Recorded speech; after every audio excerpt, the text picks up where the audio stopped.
Abostit, Opabin Shawia Imigebi, Ishnisha Dewaka, Ishnishina Makuche, Wichashta Shahia Naiska.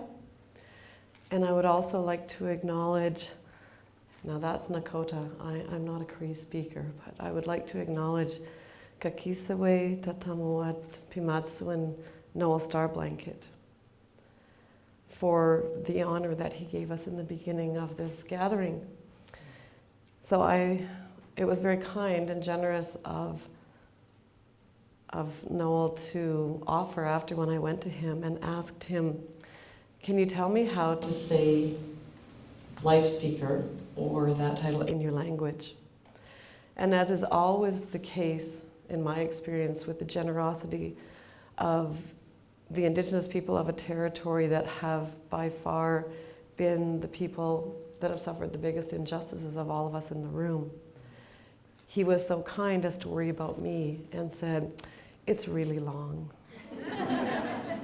And my response was, that's okay. I think given what you have endured and taken on and been so generous to give back, that I can practice words that are not in my language. So he was very kind. Over the day, he helped me again and again to be able to make sure that I was pronouncing it remotely close to what it should be.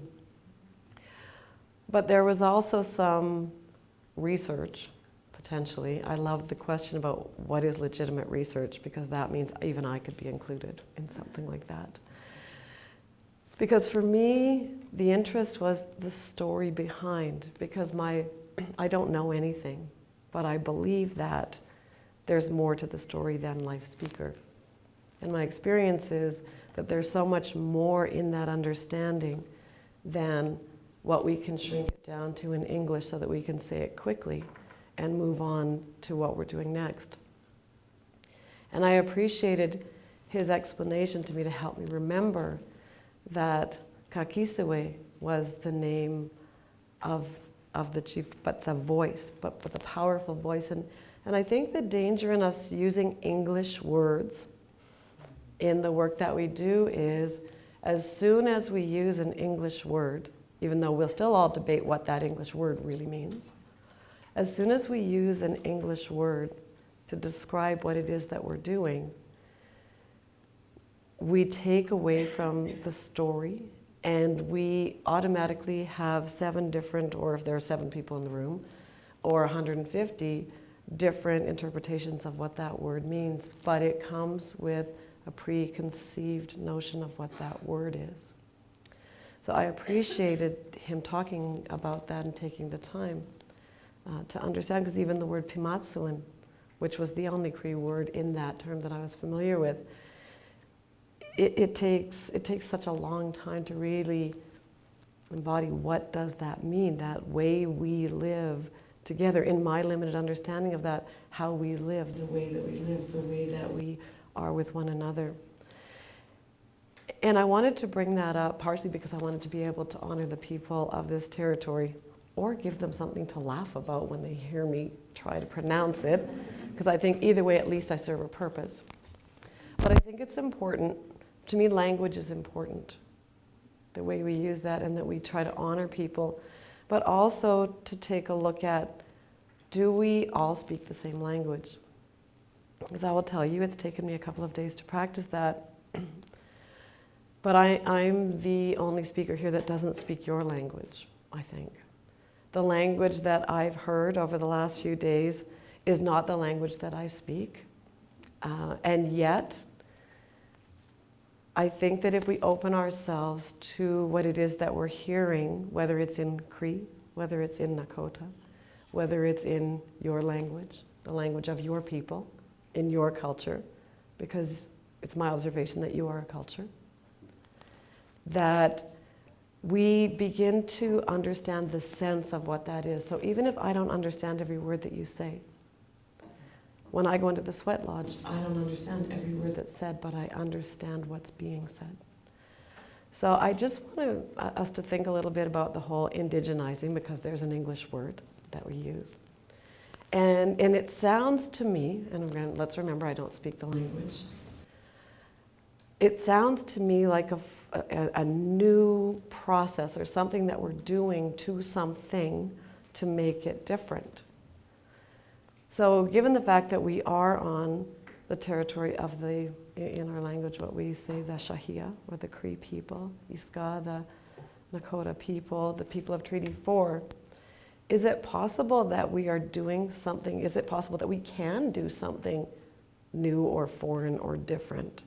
Or is it really about reconciling the wrongs that have been done on a territory, to look back on that? So I just want to talk a little bit about that, the language. But I want to thank you for the work that you're doing and the part that you're doing. Because even if we don't speak the same language, I kind of felt like I spoke a different dialect of what Michelle spoke. And I think that's because not the same experience at all, but there are some similarities in the lived experience, in the work that we do, in the communities that we do. And some of the people that, you know, that spoke here, I felt like there were maybe some of the dialects that were closely related to one another within English. We can talk about the word reconciliation, and everybody has a different understanding of what that might be, whether or not that's a good thing, whether that's premature, whether that's too late, whether that's whatever that is. But at least we're having that dialogue, whether we're having it in the same language or not, we're understanding one another. So I want to thank you, because I've heard bits of that throughout the 2.5 days.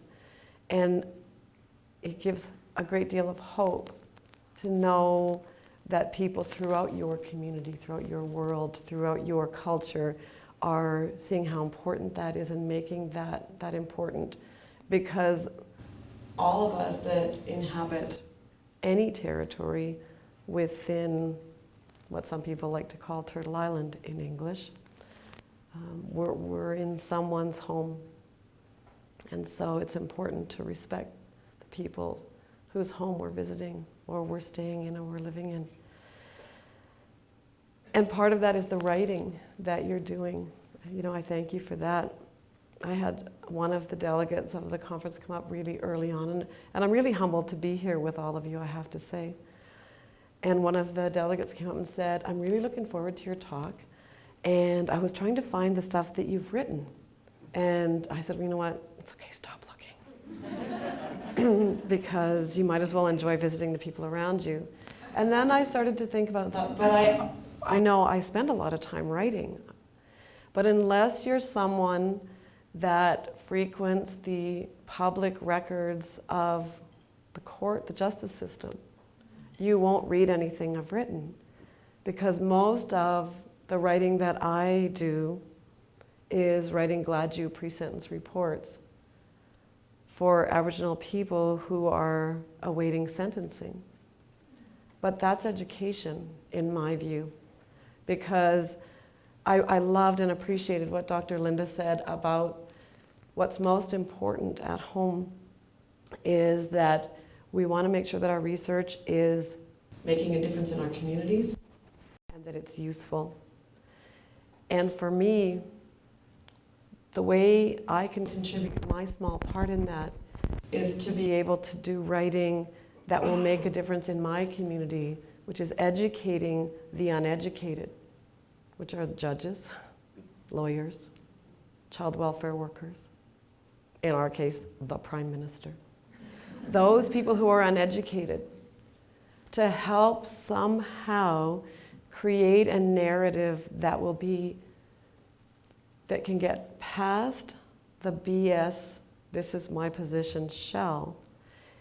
So when I write a Gladue pre-sentence report, it's very important I need to be objective and that I need to tell the story. And so my research is the interview with the individual, with the individual's families. So when Vivienne started us out on the first day, I loved that when she asked the question, what's legitimate research? Because, as I said, that could potentially include me in that. That could include anyone in that. Because for me, in my little part, and in the part that we do at the National Center for Truth and Reconciliation, and our goals, our aspirations, to inspire people to learn, the most legitimate research that we can access is the actual stories of the survivors. The stories of the intergenerational survivors. The stories of the bush pilots who are still haunted by what they were part of. And in the absence of the voice of the children who died, who no longer have their own voice, but the archival records that through which we can help to restructure their voices. Those are legitimate, that's legitimate research for us in the work that we're doing. And for families and communities as they try to restructure and regain a picture of what that is in their communities that have brought us to the place that we are collectively, and let's be clear, we are at a place collectively and have been on this tragic journey. Nobody's been immune to being a part of, and nobody at this point can be a part of, not be a part of that. So we all have that part to play. She also asked, how do we measure that? And what came to my mind right away about how do I measure that? How do we measure that in our community? How do I measure that as a teacher, as a, having been a principal who's, the students that I have now, their children are in high school, some of them. How do we measure that? So for me, the way I measure that success is, have we had a decrease in numbers of children who are taking their own lives because of the trauma, because of the treatment that they experience, because of the ignorance of the people with whom they attend school? Are there an increased number of children that are now staying at home and being raised at home and having the support in their families because child welfare workers are being educated and understand how we really, to me, that's a measure of success. Is there a decrease in the numbers of racial slurs like the one that Lee shared in the schools, in the community, when people go to town? Are the numbers of store owners that are basically stalking people in the store as they're just there to get their groceries, is that decreasing? Those are measures of success in education for me, in my little world. So I really appreciated that. And Michelle, I would like to thank Michelle, and Michelle's not here, but when she spoke yesterday about how dangerous it is or how much she worries about evidence that becomes available and then is ignored. And I felt like that was a direct comment on what I believe my role is in my work and what our role is at the National Center for Truth and Reconciliation.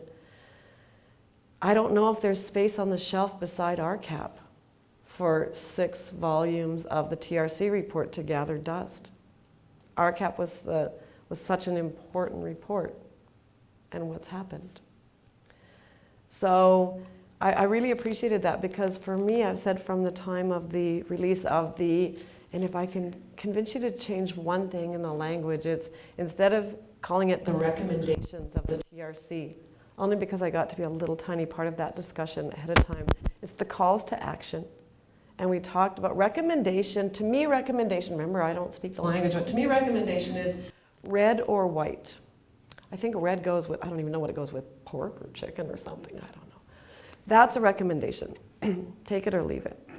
I don't think these can be recommendations. I think these need to be calls to action. And I believe my interpretation of what Michelle was saying is that is what needs to happen. So the reason we chose the term education lead for my role is because that's not really a thing. What is an education lead? We went through, director of education, this, that, and the other thing. And we wanted it to be something that wasn't really a thing. Because my role is not to develop education resources or programs and then take them out to communities, universities, Ministries of Education school divisions and say, here it is, because then people get to check, stick the calls to action on the shelf, and move on.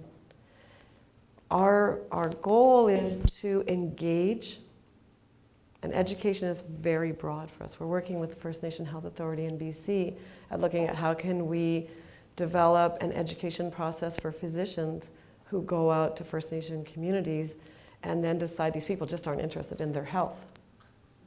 So permission to give up. Or educators who still make comments in staff rooms like, why don't Aboriginal people value education? Wonder. So our goal is to never let this be ignored. That the evidence is now available. That with the close of the Truth and Reconciliation Commission mandate in that 6 years, that's not the end of anything. That's the end of the beginning. Here's the first step. The commissioners have worked very hard in the commission to gather for 6 years over 2 million documents. We know there are still approximately 8 million documents that the government hasn't released.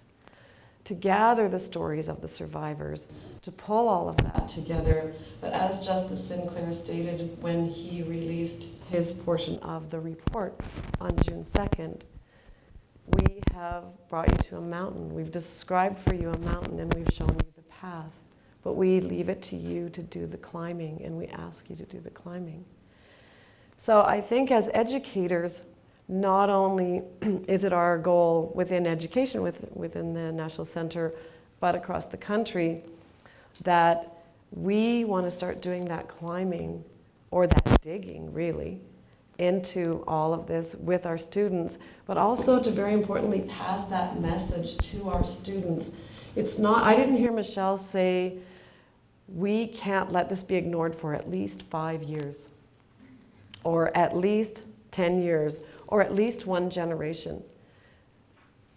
I've always believed that the way we respond to these calls to action and this evidence that's available to us defines us as Canadians. It will define us as who we choose to be. The residential school system and that 160 years of absolute destruction and attempted genocide, and I will say that the great thing about being nobody is you can use the terms that you choose.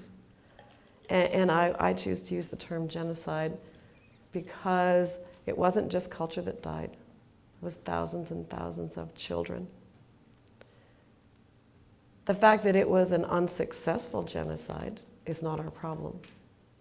The government obviously wasn't successful, or we wouldn't be following the Indigenous protocols as much as possible and trying to rediscover and relive and re-understand those.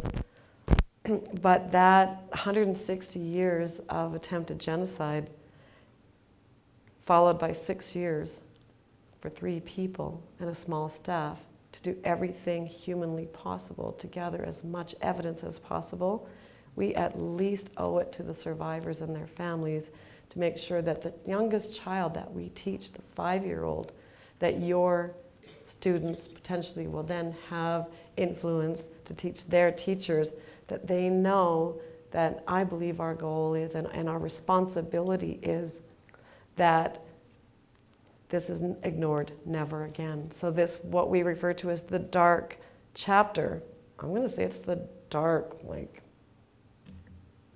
so I don't know if it's a trilogy, I don't know what it is. It's the dark, whole bunch of chapters, whole bunch of books. 160 years can hardly be a chapter. In the history of this country, what's called Canada's hidden history. Are we going to be the people that our grandchildren learn about? That saw it and did nothing? I hope not. I choose not to be that person, and I hope that none of us choose to be that person. Because in the end, I believe we answer to something greater than the chancellor or the government or whomever. And personally, I'm not willing to go, yeah, it was kind of inconvenient, so yeah, I didn't actually get time for that. So I would like to take you to, this is the not available yet version of our website. So this is the beginning of what I have to say the amazing archive team at the National Center for Truth and Reconciliation is starting to put together. And so I have their permission and the permission of our director, and in fact, the encouragement of our director to share this.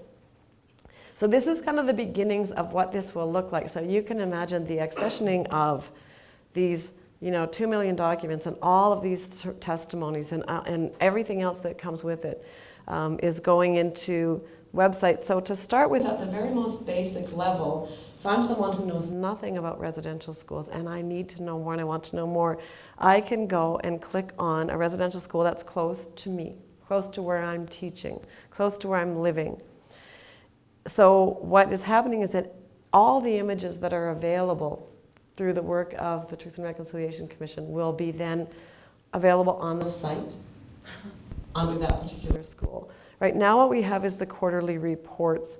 So at least the quarterly reports then list, you'll see the records of all the children who went to that school, when they were there, what their number was. And then, so it's going to be a process. We're in the process of transitioning. This was going to be launched in June, and then it was going to be launched in September, but we are quite sure that it'll be launched on November 4th. We believe that that's our day of the official opening of the center. But it'll continue to grow, and it'll obviously continue to grow over years.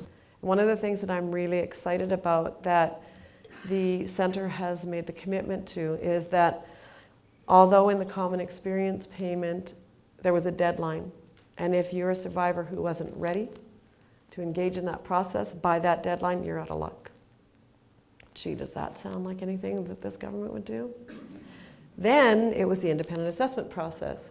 And if you weren't ready to be rated on a scale with check marks to see what your trauma was worth at any given time by the deadline, out of luck. What I'm really excited about is that the commitment of the center is that as long as there is a survivor or an intergenerational survivor alive that wants to give their statement and is ready, the center will take that statement, and that will continue to be added to that larger narrative of what residential schools was and continues to be in this country with the intergenerational impacts. What I was going to talk about, and I want to talk about a little bit, and realized I don't need to talk to you a lot about research. I think you've got that part covered. But what that might look like as what would be legitimate research in a classroom or in a family or in a community with students. So we took a particular family, and we're doing this in a couple of different school jurisdictions across the country. So I want to introduce you to someone named Wilson. Wilson's a person who, put his last name, who did that? Okay, so it's my husband, fine. I want to introduce you to Wilson, who is a person who has been, an elder in his community, being really lazy, using the word elder. A ceremony person, but somebody who loves golfing, somebody who carries the songs for round downs for his family, somebody who carries the powwow song, somebody who is involved in the Sundance and who is just a very humble person who works hard for children. A person who said to me one time very early on when I first knew him, when we worked together, and he was the vice chief for the Assembly of First Nations for Alberta, who came back from a visit to many communities and said, every time I go to the reserve, I see myself. And I see myself walking on the road. I said, I was not going to do this in front of researchers. And he said, I'm dirty, and I'm hungry, and I'm walking by the road. And so I stopped. I saw myself yesterday, he said, when I was in this community. And he said, I stopped and gave myself a hug and gave myself some money to go buy some food. And then I got back in the car and came to the office. So people who know Wilson and see Wilson think that's really great. Look at all of those things that are passed on to him. Look at the things that he's sharing with the children in the community. that's a good thing. He must have come from a background where his family must have been really lucky. They must have escaped some of that, what we know what happened to so many families. So I will let Wilson tell a little tiny bit of the story himself, and then I want to share with you just a little bit of what we're doing to do some education and what's possible in a short time, both on the education side and the healing side of that, all of us coming together. I could honestly say that we kind of grew up in trauma. Being a survivor's child, we kind of inherited what they received. You know, we all started out as alcoholics. We all did things that we should never did. We did drugs, and we're slowly trying to break the cycle. I remember, I think about 2, 3 o'clock in the morning, I woke up. I heard this noise, and I got up as soon as about 8 or 9. And there's my mom. She's leaning against the wall, and there's blood everywhere. And my dad's beating on her, and I was wondering what's going on. So all I did was jump on his back.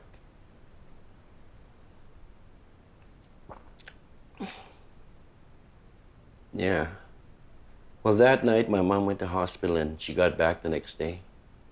And all I heard was, well, she had a miscarriage. And I didn't know what that meant either, too. I didn't know what miscarriage meant. But what really happened was, I think my dad murdered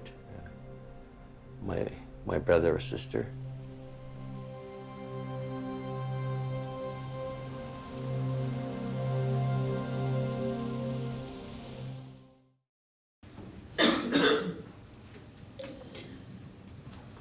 So when I was thinking about how to share some of this with you, part of it was to, let Wilson tell that little bit of his own story first. That's a really short excerpt out of a video series that was done in Vancouver called Mavericks. It's on YouTube now. So if you're going to read something, don't look any further for something I've written about the work, but it's a short video about the work that's being done. But I think it's important because I've heard, I think Eve talked about it a little bit. I know that some of the speakers have talked about that. That's what we hear. That's when we talk about what Indigenous experience. That's often what people hear. And without the rest of the story, without us being able to access the authentic voice, whether it's through the documentation, the primary source documents, through the survivor stories, through the intergenerational survivor stories, we get this narrative that's prevalent in mainstream, whatever that is, society. And both people in community, so I'm going to talk a bit about the family story, but where that comes from, and then people who have no experience and say, oh my God, see, that's how Aboriginal people live in their communities. It's just so crazy. If you don't take a look at the history, you don't know where the crazy came from. And it didn't come from within the community. So in this story, one of the things that we've done is Wilson said, you know what, I want to be able to find out more. And I want to be able to share that, because if we aren't willing to share where that came from, so we've started with the archives team to take a look at that. So, because you have to ask your question, who is this horrible man that was beating his wife?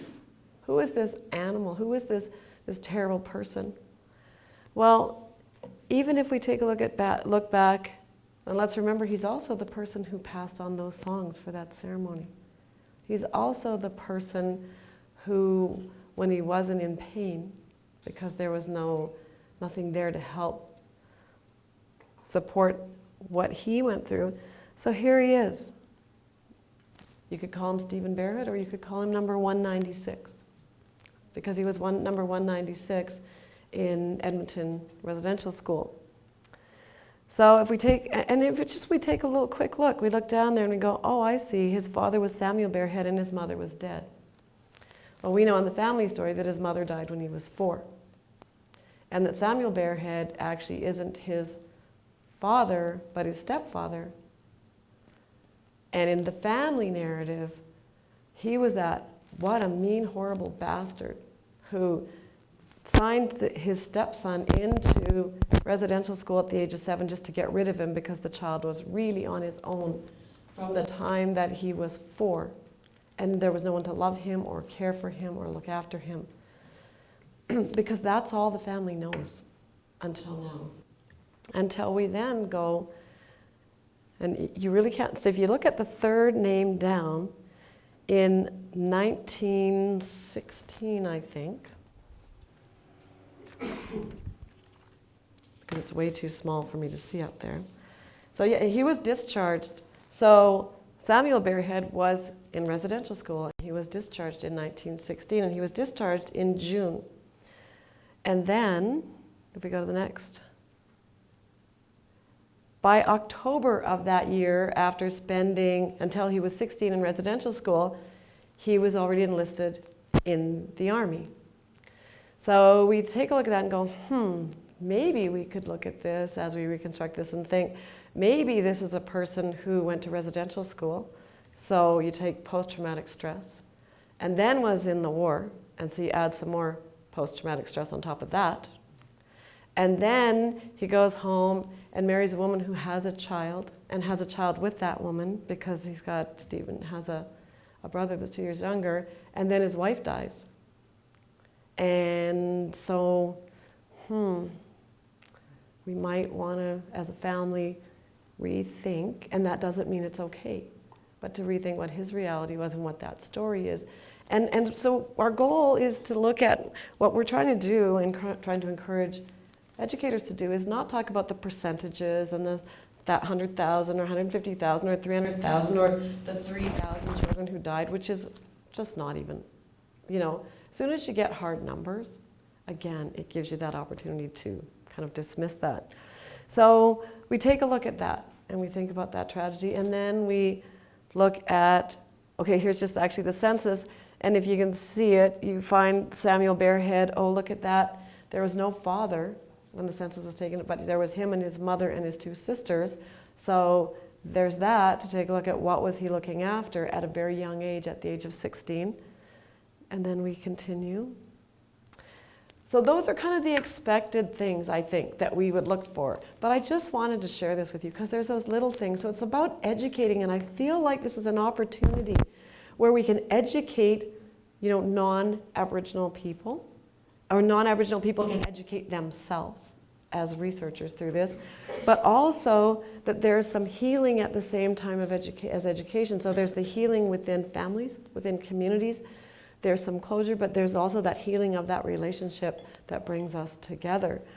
So one of the questions, I just had to include this, one of the questions that people ask all the time is, Wilson, where did your name come from? That's not a very common first name.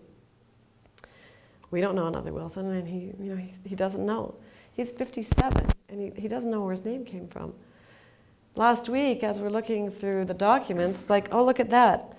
Number 194, who was discharged at the same time as Stephen, Wilson's father, his name was Wilson Buffalo. And they spent 8 years in residential school together. So sometimes the unexpected, the little questions that you thought you'd never be able to answer. So it's not just about educating. It's about educating, but it's also about really healing. And what is reconciliation? What is that? I mean, what is healing other than reconciling within oneself or with oneself? So I just wanted to share that a little bit because we found in a couple of documents when you think about an orphan who had no family, number 194, who was his friend Wilson, was probably the closest thing that he had to a brother to name his child after. So then I think we should take a look at, who's this woman? Because there are different stories. So if we click again, oh, sorry, I forgot. And Stephen then, you'll see in the middle, Steve Bearhead, Paul's band, Alberta. My husband and my brother-in-laws and sister-in-laws know that their dad was in World War I, but until the records come out, nobody even knew he was in the Korean War. So it just helps the family also to take a look at that. And we think that it will make a difference when you're looking at somebody who has no experience in rebuilding that life and creating the life of a recreating the life of a person that you can get to know, but it also helps people who thought they knew who their families were to get to really know who we are. So I just want to really quickly then take a look at, so who's this woman, Nancy Bearhead, if we go to the next one, Katya. So, here we go. Here's our application form. Good, we got that. She's number 259. There's Nancy, same application form, probably similar story to the person who became her husband. Notice that they both had the same name before they got married, because Steve Bearhead's last name really wasn't even Bearhead. But let's think about that whole thing and about the taking of identity, and how I know here, and I know that my Maori brother, Hohapa, that Dr. Linda, I think knows his sister, talked about how, whether it's Indian agents or people in the school, would just change your name because it was just too inconvenient to actually be able to pronounce it. And so that was the name he was given, because close enough. So I didn't see anything glaring about how this one's different until then we come across a letter. I'm getting old. We come across this letter, which you really can't read, and you can barely read it here, but it's a letter from the Indian agent to the Secretary of Indian Affairs Branch. Notice it's from the Department of Mines and Resources. Let's remember that this was all under the Department of Mines and Resources, the children.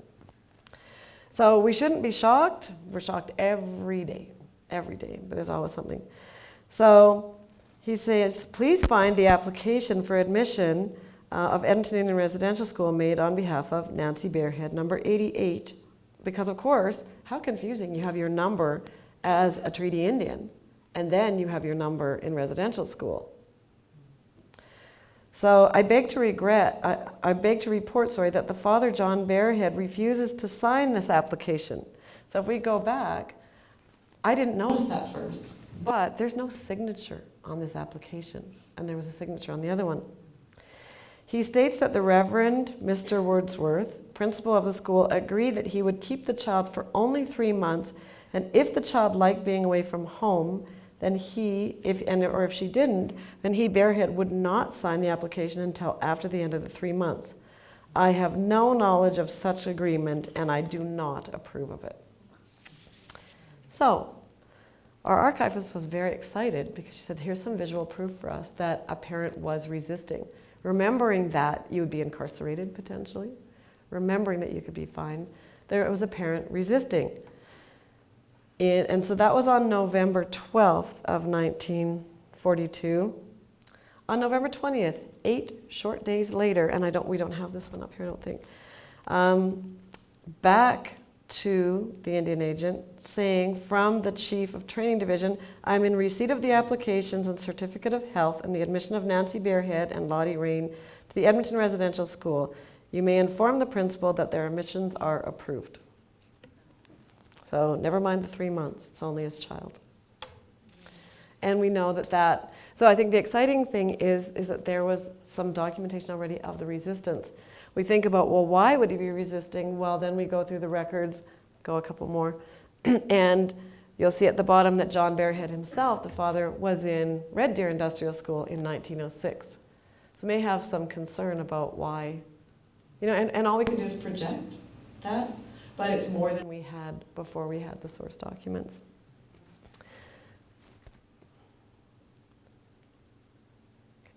So this just shows that Nancy was then discharged when she was 16. So we can follow, but then as we get the quarterly reports that I talked about that were on that first, on the website, through this, we find that there's a John Bearhead Jr., and in fact, he had the same parents. The family doesn't know about a John Bearhead Jr. So then the question becomes, well, where did he go? We know that many, many, many children are still missing in unmarked graves. There's some interesting research being done at Brandon University. I can't think of the researcher right now, but on the records, there were 11 children who died in the residential school at Brandon. Through the ground scanning technology that's being used now, they've identified 77 so far. So if that means already there are 7 times more, children that died there than are recorded to have died there. And it's recorded that approximately the TRC has about 6,000, 4,000, 6,000, 5,000 names of children who died. What does that tell us about something we're calling a cultural genocide? Some basic math, not science, but some basic math. So the importance of looking at that is we can find other siblings in these quarterly reports. So our first thought was, well, maybe he died in residential school and he's somewhere in an unmarked grave, except that you can find the documents that show that he was discharged. And as my friend Evan pointed out, isn't that interesting? I graduated, he was discharged. But he was discharged at the age of 16. So where did he go? So that's one of the continued research questions for us. Where did he go? So I think we'll just move forward a little bit. So those are, you're researchers. I've probably already overkilled the very simple and exciting for somebody like me, legitimate research. But I want to just talk about the importance of the whole narrative in the family, in the community. And when I talk about in the community, I'm not talking about necessarily just in that First Nation community, but in that community collectively.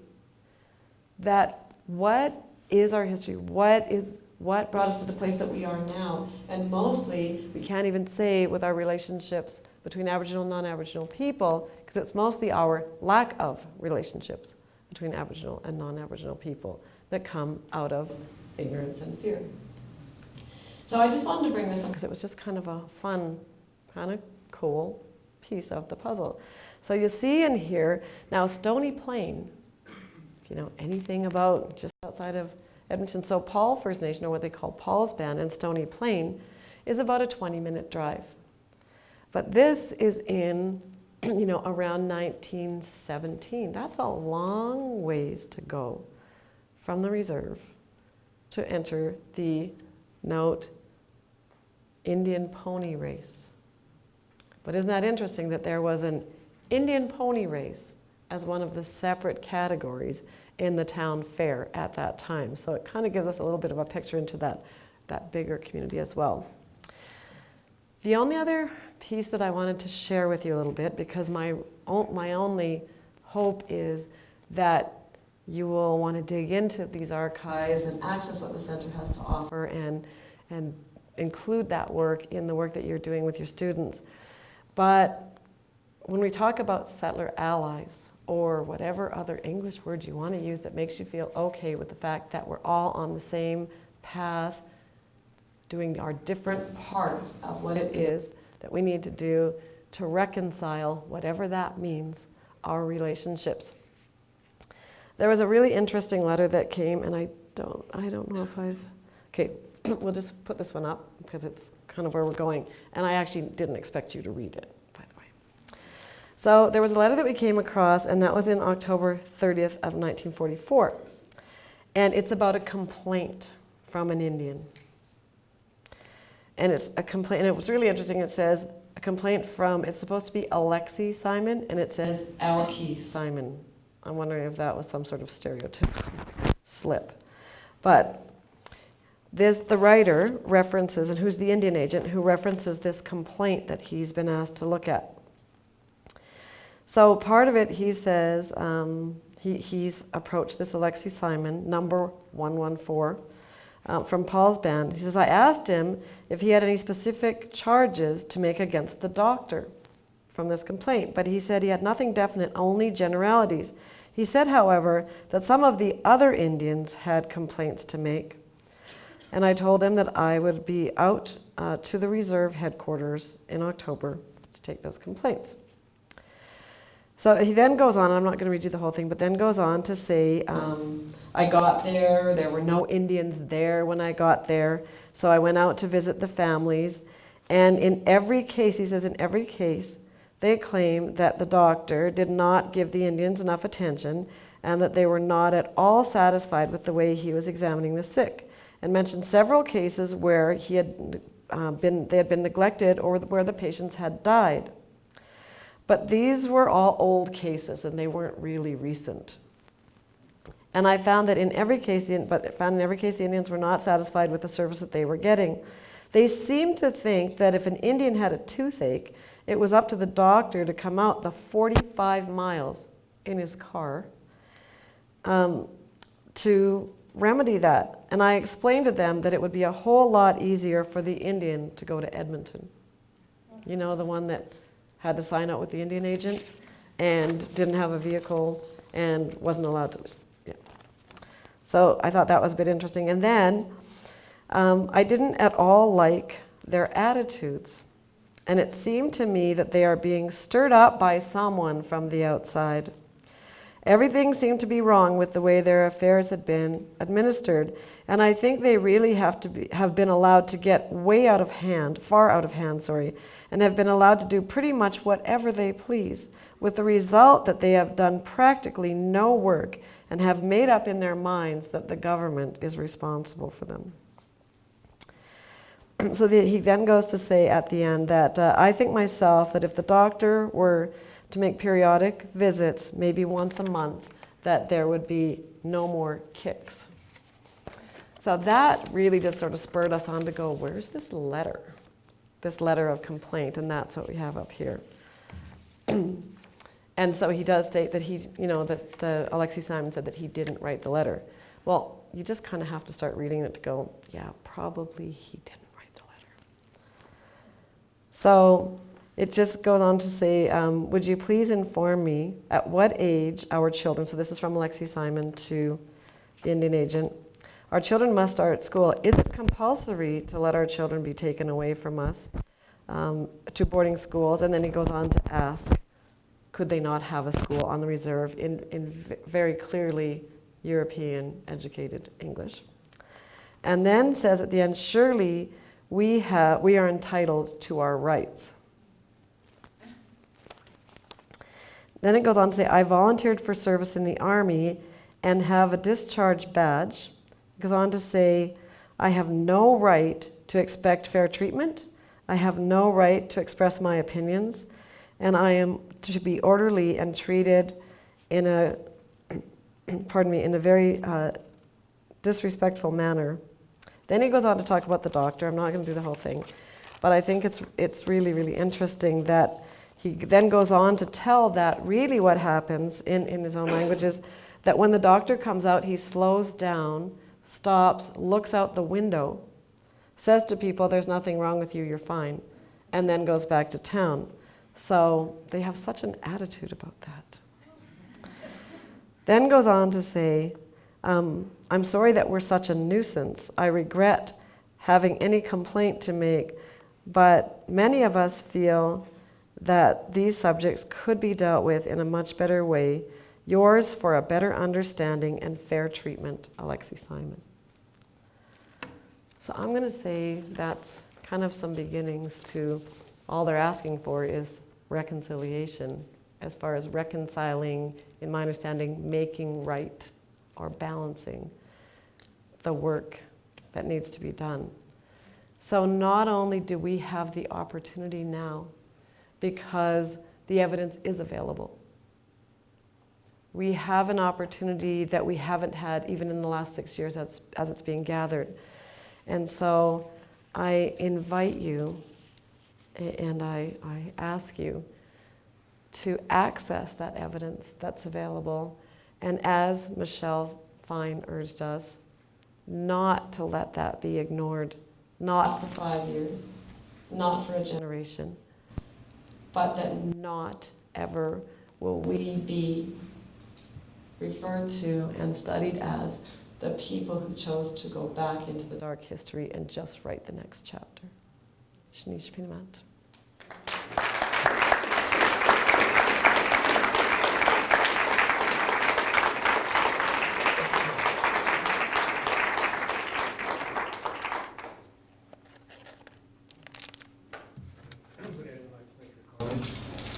We're asking a question.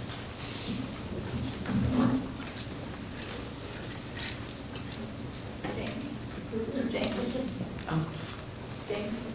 Oh, hi, Katja. Sorry, I thought you were pointing to him, to our cameraman. Sorry. So go ahead. Thank you, first of all, that was really wonderful, and the way that you storied that history was really just incredibly moving. I guess I'm excited about the pedagogical possibilities of that archive. I work with pre-service teachers, and we do a lot around community education. And I guess one thing that I would be concerned about would be, having students go in there and take up these artifacts and then story them through perhaps a colonial lens again. And I guess I wonder if you could speak to that, if you have any ideas of how we might avoid that, if there's anything on the site that might address that as well. Thank you, Katja. Did you get the question? Okay. So actually, I'm glad that you brought that up when we have a short period of time, and that's one of the things that we've talked about at the center, and one of the things that generally when I work with teachers and talk about is that, because there will be non-Aboriginal teachers who will say, I can't teach this because I don't have the right to teach this. And for me, I'm very clear, we're not asking you to teach cultural protocols. We're not asking you to teach someone else's story on a level as though it's your own. I don't have the right to teach cultural protocols or ceremony either. But we all have a part that we have, and we all have a responsibility to teach truth. I really loved Eve's comment this morning about having to wait until it was okay for you to say something that was true. And it's so true. How crazy is that people have to debate whether or not or how we're going to put this into curriculum? Well, it's true. It's the truth. That's what it is. It's the indisputable truth because it's the truth of an individual who chooses to, and how do we dispute someone's truth? So I think what's very important is that we can't teach that alone. We can't do this work alone if we're, and whether we're Indigenous or non-Indigenous. I mean, obviously, if you're an Aboriginal person, you are far more qualified to teach this on your own. But there's still then, if we say people who are non-Aboriginal don't have the right to teach this, we just let people off the hook to not have to take responsibility for teaching the truth and doing the right thing. So one of the things that we're looking at the center is not all schools, this is kind of shocking, but not all schools and all school divisions have First Nation, Métis, and Inuit people within their boards, within their staff, to be able to do that work with. Or there's a very small number at this point. And so if you're the person that is within that board or that school, you have to be, as Charlene said today, have to be everything to everyone, and how is that possible? So what we're looking at is putting together a list, a reliable list of survivors who choose, and intergenerational survivors who choose to be part of that and want to share that and do that part of that teaching together, and also then find a respectful way so it's not, here's everybody's information on the website and, look somebody up. But I'm glad that you brought that up because it really is so important that we really each have a part in that and we each have a responsibility in that. And if we don't do things in that way, if we take shortcuts, we're going to cause more pain than healing. So Shanish for that.